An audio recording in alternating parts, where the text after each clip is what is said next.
Monsieur Thierry Meyssan, vous êtes écrivain, journaliste français, vous vous trouvez actuellement à Damas, capitale syrienne. Je vous remercie infiniment d'avoir eu la gentillesse d'accorder cet entretien à la radio francophone iranienne. Monsieur Meyssan, comment commentez-vous cette autorisation américaine aux frappes contre les positions de l'OIL en Irak, lorsque je dis en Irak, au nord de l'Irak, plus précisément dans des régions à population kurde et plus précisément encore à Erbil, et également cette décision française de livrer des armes aux Kurdes irakiens, s'il vous plaît. Je pense que les bombardements qui ont été effectués par l'armée des États-Unis en Irak sont sans aucune valeur militaire.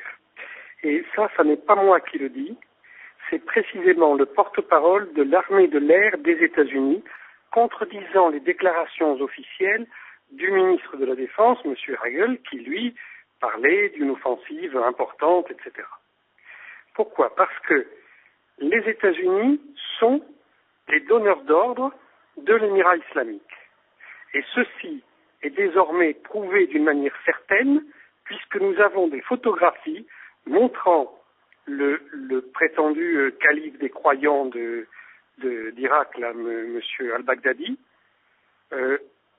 à l'époque, il y a un an, où il était non pas considéré comme un extrémiste religieux, mais au contraire, comme un modéré responsable de l'armée syrienne libre, et que, en tant que responsable de l'armée syrienne libre, il recevait à Idlib le sénateur John McCain.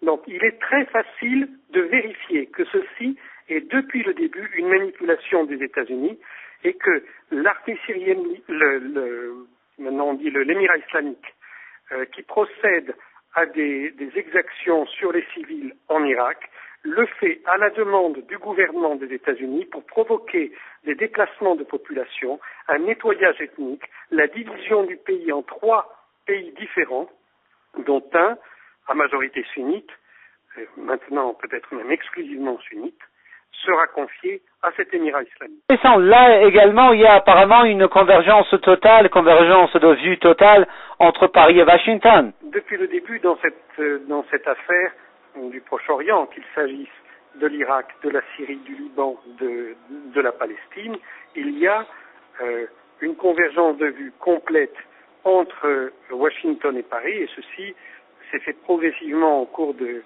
10 dernières années, mais principalement sous les mandats de Nicolas Sarkozy et de François Hollande. En réalité, on peut constater que la France est toujours à la traîne derrière les États-Unis.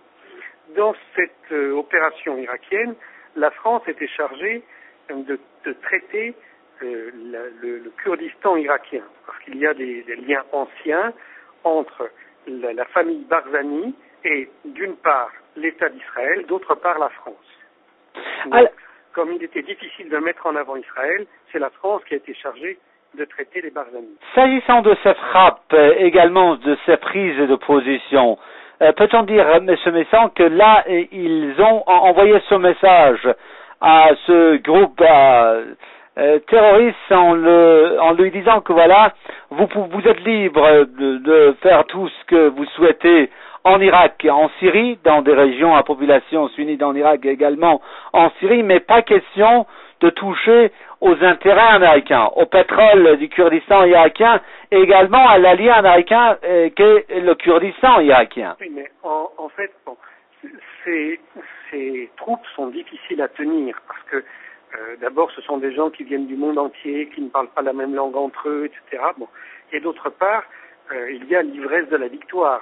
On leur a ouvert les portes de l'Irak. En quelques jours, ils se sont emparés de d'un tiers du pays et ils ont débordé par rapport au territoire qui leur a été assigné par les États-Unis.